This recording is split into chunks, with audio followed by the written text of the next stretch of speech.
Hey, and welcome back to the podcast. Greg Brooks is here from SearchTides.com, and Greg has worked with some of these industry giants like Home Depot, Zillow, Western Union, and FanDuel. And Greg runs this SEO agency called SearchTides. They are at the forefront of digital marketing, working with these fancy things called large language models and AI. And if you're the kind of person that is fearful, sweating bullets about algorithm updates, about the future of AI, and about just ranking and staying ranked in search engines, then Greg is your guy. So we'll be jumping in and talking to Greg about just what we need to know, what we don't know that we don't know, and so on. So Greg, glad to be speaking with you. Hey, what's going on, Robert? Happy to be here. Excited to chat about all the things that you mentioned. How are you? I'm wonderful, and just my brain always circles back to, I don't even know where I heard it, but like Google said something once about they want to like map the entire world, right? They want to map like the oceans and the bike paths and the insides of buildings, and they just want to make it where anything you want to know, any search, any question, any problem, you plug it in and then you get the answer. And so it seems like us humans are just kind of trying to keep up and play by these rules and rank our websites and be helpful and get these answers to the prospects that are coming. And but in the meantime, we want to win, right? We want our businesses to grow, we want website traffic. And so it's just this whole mess. You can even tell us I'm saying it, just a mess in my head thinking about SEO and about staying competitive. And so that's what I'm excited to talk about with you. But as far as in your own words, what makes you unique? What's the elevator pitch about you and your agency, and what has you just fired up these days? Absolutely. Yeah. So I'm a partner in SearchTides agency. I'm also the chief marketing officer there. What makes SearchTides unique is that we've deconstructed the Google algorithm and we've broken it down into specific ranking factors. We're not the only people who have done this, by the way, but we're the only people who have done it at the scale that we have with the clients that we have and with the ability to actually execute the way we can.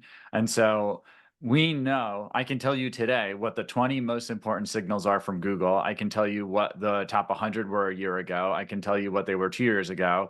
And the minute there's an algorithm change, I can tell you what the new ones are. So, with so much uncertainty in the world, oh, what's the change? What's the new thing to do? We kind of just have those answers and we combine it with a qualitative approach of analysis and doing our internal R&D to put together strategies and really stay ahead of trends. I love it. And that is definitely a fear, right? In keeping up with the SEO, where like sometimes you hear these stories where they'll change up their algorithm like daily or weekly just to make sure that no one can catch up. And so you said that there's like 20 elements here and 100 elements here, but as far as like just a superficial surface level understanding, like what are people just missing out on as far as the basics? Like when someone says, I know I'm not as SEO optimized as I could be, or I know I'm not ranked as much as I want to be. Like, where are people just missing the mark lately?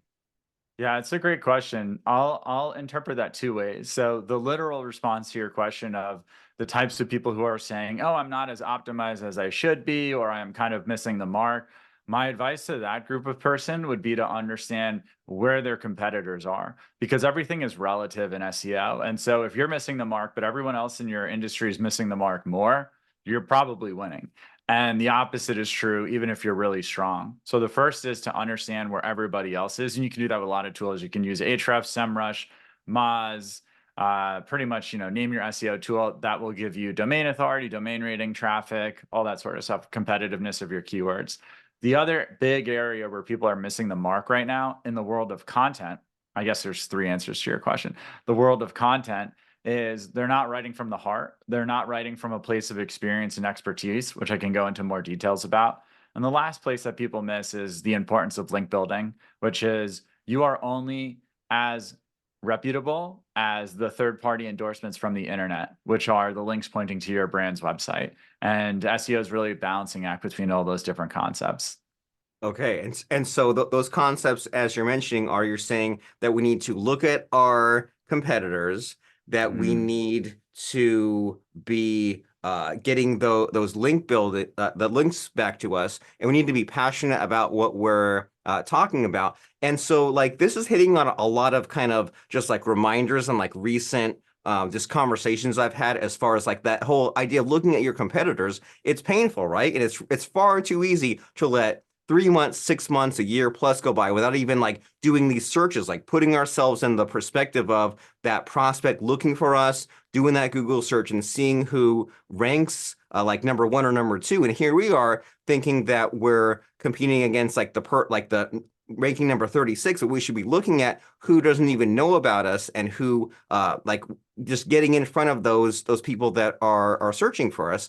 And so yeah, and so as far as like the AI kind of connecting it into SEO, like I don't know about you, but I've gone through such like emotional turmoil, right? At first I was like, how do I use this thing? And then I went into like getting this thing to spit out like 200 different articles and I was overwhelmed. And then at some point I fell into like this middle ground of being like, okay, it's my assistant, it's my buddy. And you mentioned there about like the passion, and I can kind of say like, well, I know I definitely want to talk about this, this, and this, and I give it that kind of input, and it gives me this whole bunch of text, and I say I'll manually like change these sentences, change these paragraphs. And so you mentioned about the passion, and so I kind of maybe the last month or so I fell into like an equilibrium with Chat GPT, and I said like, okay, like I'll use it so that way I can focus on my own passion, my own personality, my own uniqueness, and let Chat GPT like kind of fill in the necessaries, the essentials. And so kind of what's your thought about all that? Like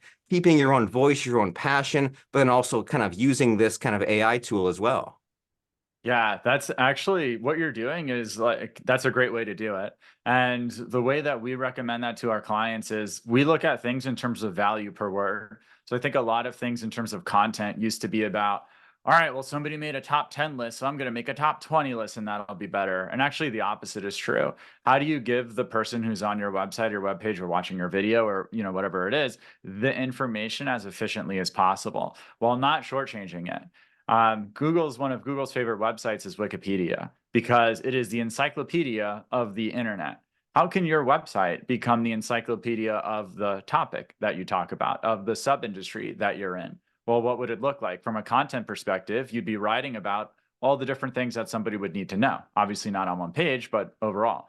You'd be using a GPT bot such as ChatGPT to make sure you're not missing anything. So one way that we could use ChatGPT is to say like, hey, here's the top 5 pages that rank for this search term. What's all the subtopics that they're talking about?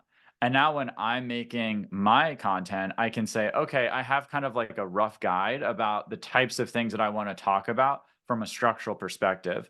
Then how do I overlay my own experiences, my own expertise, my own passion, my own uniqueness onto it? And now I have something that's helpful from an informational and a structural perspective, and also that is unique from a human perspective, which is ultimately something that AI is not meant to do. It's not meant to have experiences. It's just meant to be an aggregator of information.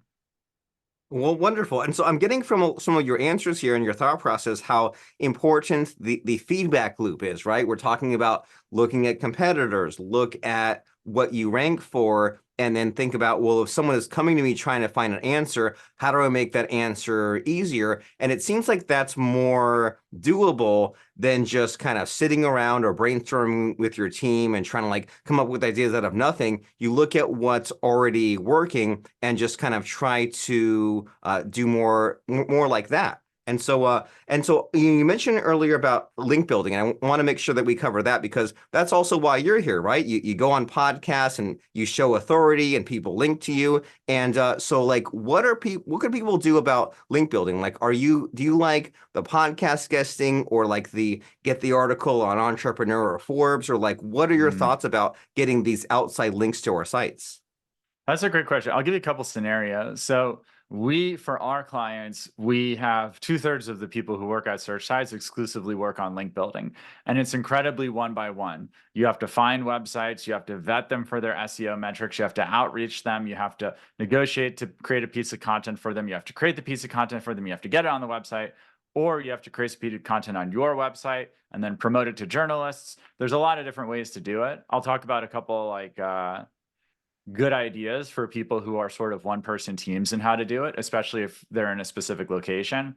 Um, Realistically speaking, if you're talking about a national level campaign, if you're talking about competition who is a national brand and so are you, it's not a one-person job. It's an entire team job. And it's, for example, at SearchTides, it's taken us 10 years to build out the current version of link building that we have.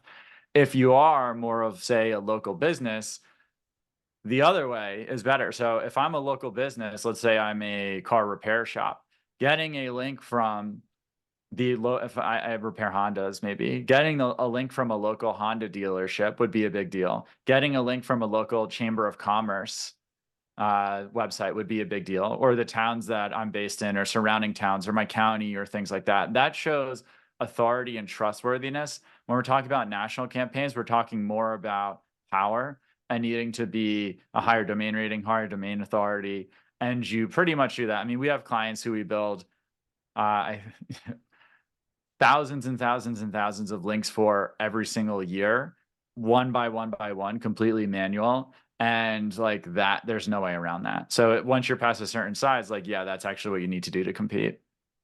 Okay, and that's both good and bad, right? It's bad that there's a lot of steps and a long road ahead, but it's also good because a lot of the competition won't do it. They're not organized enough. They don't have a team. They don't have someone such as SearchTides who like eats, breathes, and sleeps this and says, hey, it might be an 18-step process. It might be a lot of like follow-up and marketing and making the content and like getting the link back there. But if in the end, if you get link after link after link and it kind of builds this whole thing over time, then that's very powerful and that's hard for the competition to duplicate, right? And something that we can kind of build over time. And it's hard to undo or hard for someone to beat us in those sorts of rankings. And it always like, for some reason, it tickles my brain, right, Greg? Thinking about there's like the art angle and the science angle. Like the science is, well, I'll do these follow-ups. I know if I'll meet my quota of like this number of messages per week, and that'll lead to whatever. And then the art is, well, like what's my whole kind of strategy? And let's think about this and let's think outside the box and like, ooh, Mm. that chamber of commerce sort of opportunity for the link. That's exciting. So it's always fun just to kind of just think about the possibilities, but then it makes us thinking, as you said, one person can't do it. A team needs to do it. You need like multiple brains sort of thinking about the subject. And there's like there's so much to even think about. And so to kind of maybe make the conversation a little lighter, we've kind of given some how-to, some practical, some real things that can be done, but then to kind of make it a little easier on the brain. Stories are fun, right? Just to kind of think about something where you and your team have really succeeded. So what comes to mind as far as like a client story, a success story, as far as what you've done as far as the before and after with SEO? Yeah, that's a great question. There's a bunch. I think in terms of just like how you can build a website theoretically from scratch to becoming an industry leader. We've done that a number of times. You can check out our website. There's one client we had that was in the finance space and still is with us. We started out, their website had 20 pages. They had 8 links pointing to their website. They had one person on their team, and it took hundreds of pages of content. It took thousands of links, and it took probably 12 months before everybody was really excited about the revenue that was being generated. But where they are now is they've built up this channel from scratch and they're making a tremendous amount of revenue from it every single month. They have been through 2 algorithm updates where they've lost a substantial amount of traffic and regained it. So it's really about consistency and performing and things like that. And ultimately, what makes good SEO great is simply knowing the fundamentals, which are what's your content looking like, what's your link building looking like, are you tripping over any technical issues on your website, and then having the ability to execute those over and over and over again. What we're doing, yeah, there might be some good strategy to it, but there is not a hack in SEO that's going to make you cut the line and stay there. That sort of stuff can work, but ultimately it's not going to keep you there. And the better thing to think about from an SEO perspective is this is sustained effort. Does it make sense for this company to be doing it? Does it make sense for me to be doing it? Does it make sense for my team to be doing it? Does it make sense for a third party to be doing it? How long does it make sense to be doing for? How do I consider SEO compared to another marketing channel that I have an opportunity of? These are the types of things that we want to help even prospective clients think through in their head, because SEO is a great channel. If you are there already, you're generating traffic already, you're generating revenue already, you're close to doing those things, you've had success in it. It is getting more and more difficult if you're very far away from those things. So if you're trying to go from zero to hero, it is going to be a long road. And also, your business is probably at a size where there's a better alternative for you. Wonderful. And so I'm suggesting what you're saying here. So you're saying that we need to be thinking about these things like the contents and the link building, and we need to be kind of making sure that we actually execute recurringly, and it's not just an afterthought that we visit like once a month. It's like a daily practice, right? Of like always cranking out the content, refining the keywords, doing that outreach to get the links back. And it seems like it's like it's doable, it's repeatable, it's systematizable, but it's labor intensive, and that's why the business owner, the website owner, probably shouldn't be doing it on their own. Of course they can, but then it won't be consistent, right? It will be like a thing they just sometimes get to when there's not the pressing priorities. And if there was a dedicated team who just was working on this and chipping away and looking at what the target is and seeing what the progress is, that's really motivating and really powerful, and just like kind of gets us to a more kind of a predictable results. And so can you tell us just about what your team can do? Like if someone out there, if our conversation is really clicking with them and they say, I know that I'm missing these things in my website. I love that kind of zero to hero story of they had only a few pages and then you and your team jumped in and they built it out and they made it just kind of like grow into a monster. How does someone know if they're a good fit for you, if they're kind of already got the pre-qualifications, and what can be done once they reach out, make contact, and sort of work together? Yeah, it's a good question. I think if somebody is analyzing, they're kind of considering whether or not it makes sense to bring in an agency like SearchTides, they need to think about their timeframes, so what they're looking to do and over what period of time they're looking to do it in. And then they also need to understand where they are today. So it's a bad fit for SearchTides if you're sort of like pre-revenue and in SEO and you want results tomorrow, or if you don't really have lots of traffic and you want to have lots of traffic tomorrow. You can choose to. You can either not have a lot of stuff today and want a lot of stuff tomorrow and be okay waiting for that to happen, or you can have things today and then you can want to have a lot of other stuff, additional stuff tomorrow, at least in organic search. So I'd say that someone to be a good fit for us would need to be in one of those two different categories. And I'd also just be kind of looking at what my competition is doing in terms of traffic, in terms of upside, in terms of revenue that they're generating from organic search. And if that looks good, if that's something that you want, if that's something that you want to basically pay until you get to that level of, and then afterwards, you basically have a money printer, then it might make sense for you. Wonderful. So they need to be thinking in terms of the long game, and they need to be already kind of on that track of making money, profitable, growing. Are you picky about a sort of company size? Are you the kind of person that says, well, your company needs to be like making this amount of money already or this amount of employees? Like what's kind of the criteria there? That's a good question. And just to kind of clarify a little bit, Robert, like we have clients who come in and then 30 days later, they've like doubled their traffic, they're doubled their revenue through SEO. But again, they needed to start with something meaningful and then we can grow it for them in a very rapid capacity.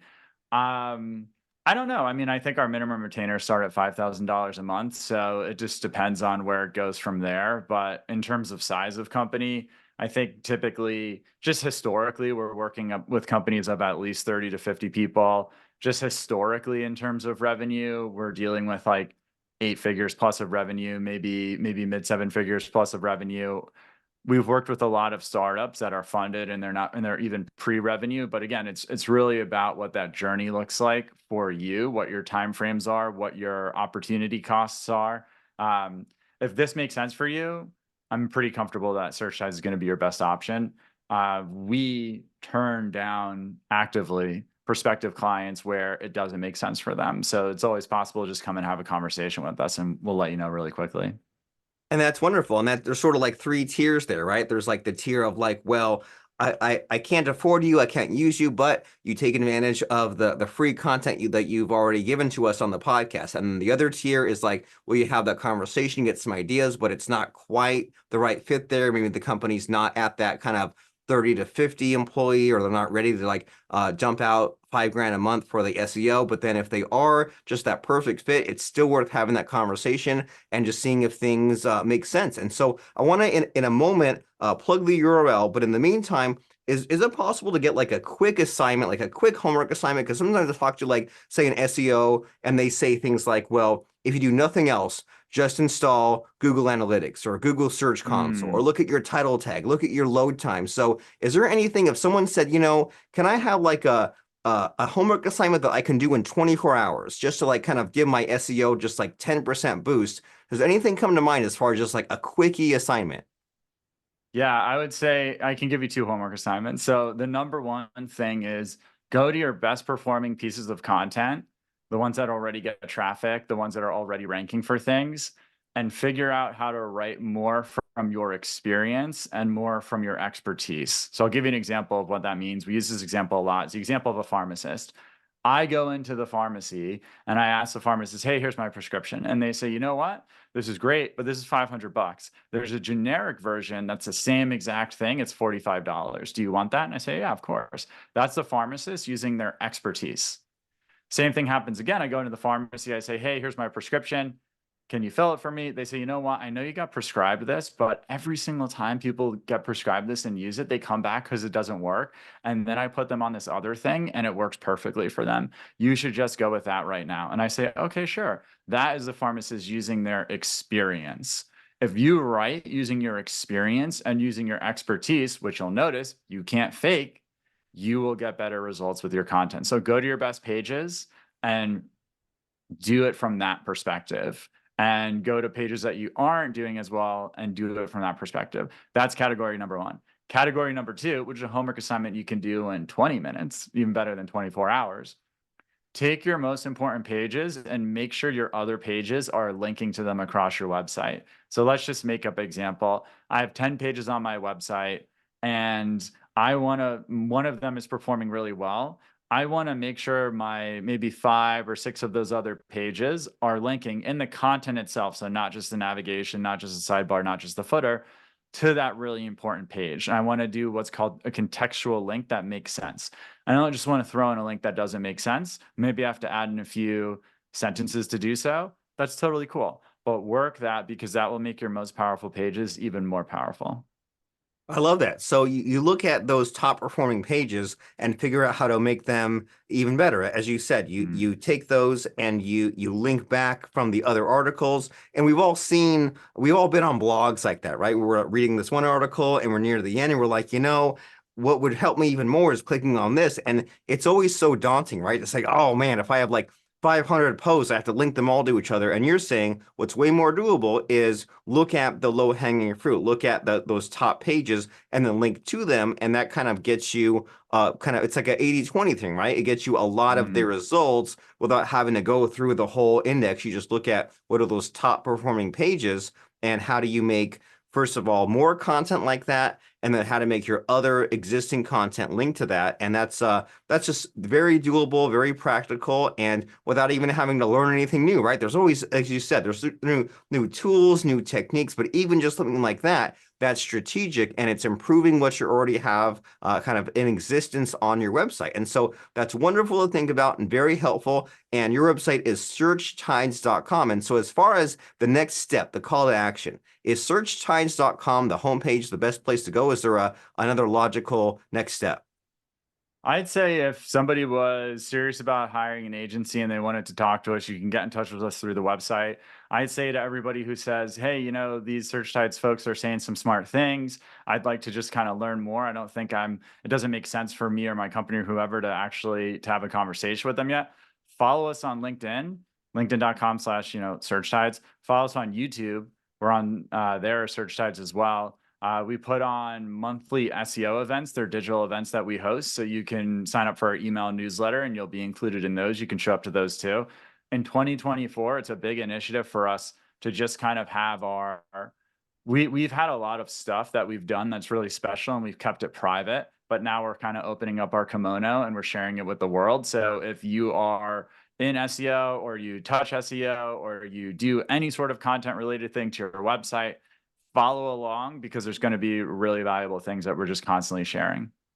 Wonderful. So that is searchtides.com, SearchTides on YouTube, and SearchTides on LinkedIn. And I don't know about you, Greg, but sometimes I say, there's this problem in front of me and I know I should get to it, but for some reason, my existing logic and strategy and steps and time management just have not led me to the path of conquering this problem. And I tell myself, I listen to a podcast, I hear this guy talk about SEO. I don't quite yet have the time to go and do like 5 hours of research, but I will still follow him on YouTube and LinkedIn just to kind of get him in my brain, get him in my feed. So that way, when I do have those couple of days or a couple of hours to just investigate this, he'll be right at the forefront. So even if you don't have the time quite yet to look into this SEO stuff and take it seriously, then follow SearchTides on LinkedIn and on YouTube. But on the other hand, if you say, I'm so tired of just spinning my wheels and trying way too hard making this SEO thing work, it's time to take action. It's time to have that conversation. It's time to get some bodies on the problem and hire this team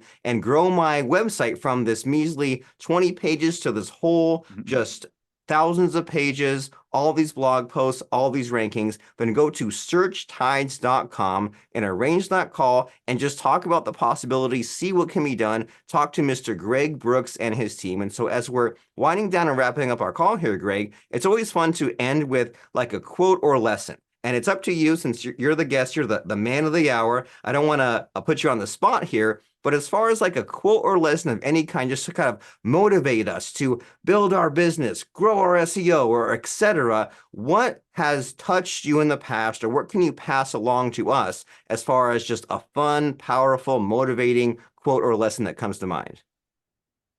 Consistency over a long period of time is what is the hard part. And the challenging part for us as human beings is that simple. So we inherently want to create these complex ways of doing things because we must be missing something. If it's simple, isn't that too easy? No. The simple is not the easy. The simple is the difficult part. It's easy for our brains to go and try to create something complex. It's difficult for us to execute something simple over and over and over again. Consistency is the key to growth. I love it. Consistency is the key to growth, and that should hit you, and that should motivate you to go to searchtides.com and talk with Mr. Greg Brooks and just take your SEO to the next level. So, Greg, wonderful speaking with you. Thanks for having me on, Robert.